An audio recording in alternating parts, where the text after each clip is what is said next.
we. You were there. I was there. Did he walk away from you? No, he didn't. But I think when Because somebody said to me, that last question, did it finish? Why it looked like he walked away? No, but I think maybe I did rub him up the wrong way a little bit. What was your last question? My last question was, you came here to win trophies. You've missed one now. Does that blemish sort of... Hey, journalism in South Africa is dead, guys. There's no journalism. But when he spoke to me, he had not actually looked at the replay. Yeah. But when he got to the press conference... He had looked at it. He had looked at it. And as I was placing my recorder, someone had just sent him a screenshot of the line. The line.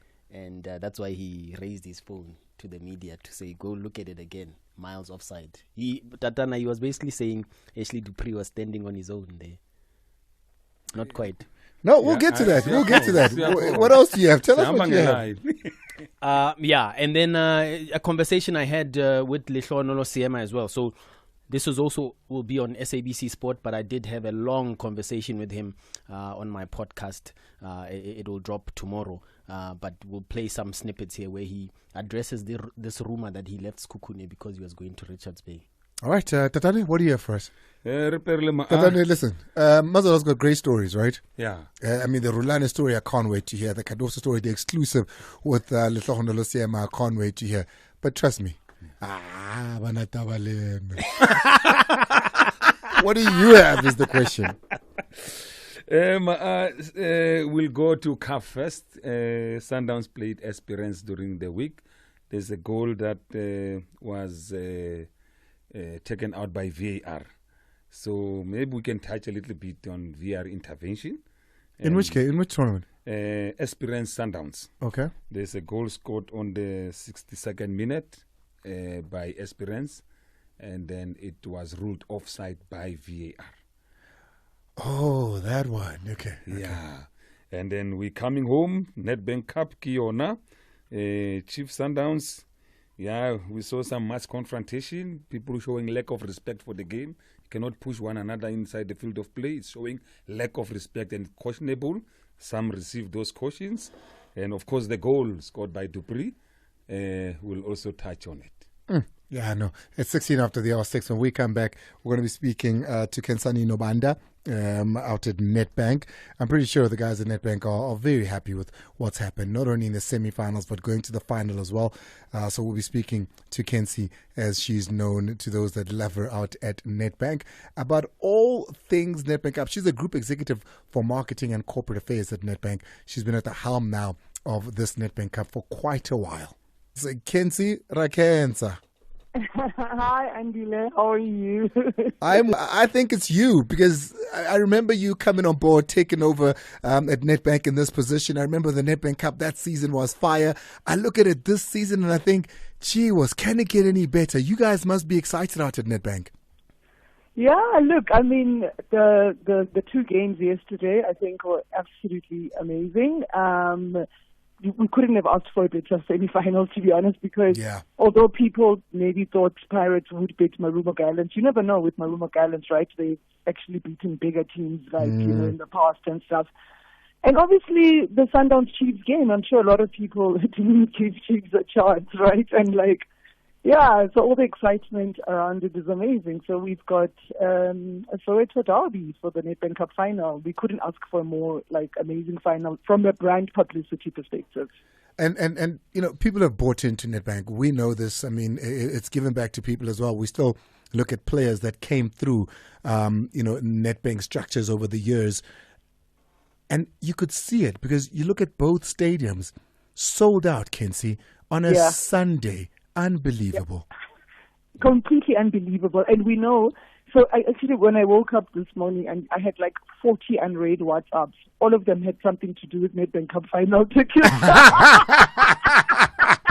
Tickets. What are a blue ticket? Look like a roommate.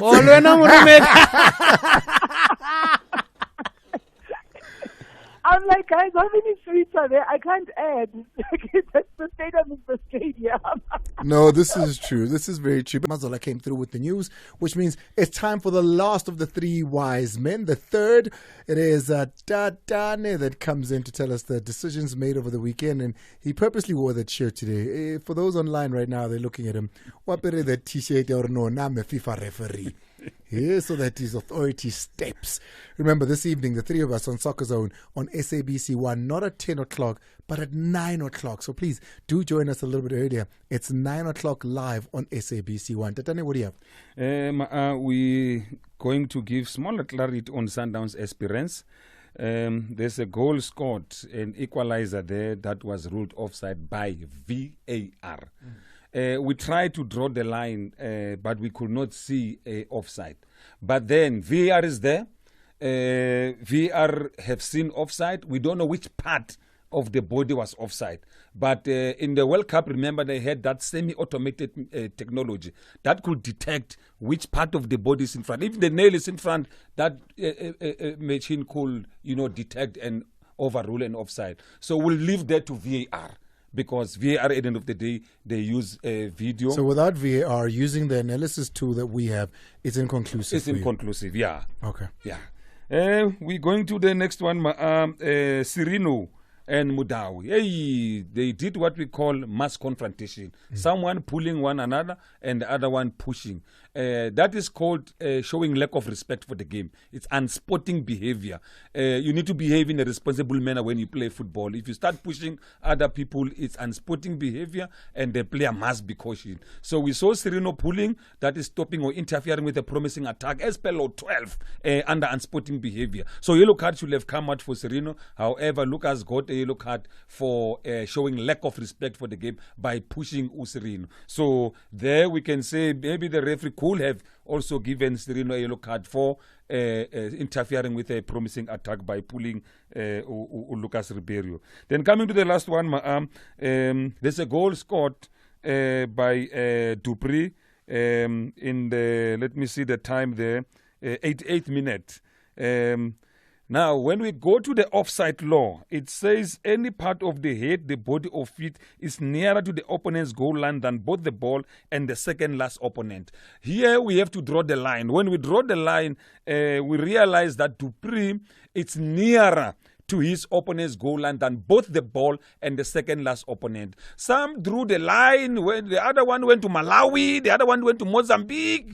It's two different directions. We need to draw a line that goes straight so that it can give us the offside line. It must start from the last defender's playing limp. So now when we draw the line from the leg of the last defender of Sundowns, we realize that Dupree is on the other side of the line, which is nearer to the goal line. So that made him to be in an offside position. It is not an offense to be in an offside position, but when the ball is played to you and you play the ball, you are now interfering with play. So now in this case, Dupree played the ball, he interfered with play, flag should have gone out for offside. We also check why did the referee missed it. We realized that the assistant referee's positioning, he was in line with the kicker, the one who crossed the ball, not in line with the second last defender. So a little bit lack of concentration at that particular critical moment that led to the decision being incorrect.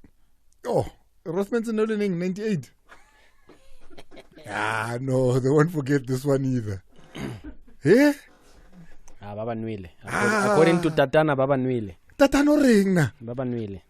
Now we put the law as it is. So notice dollars offside or slender nyanga. Sela midly.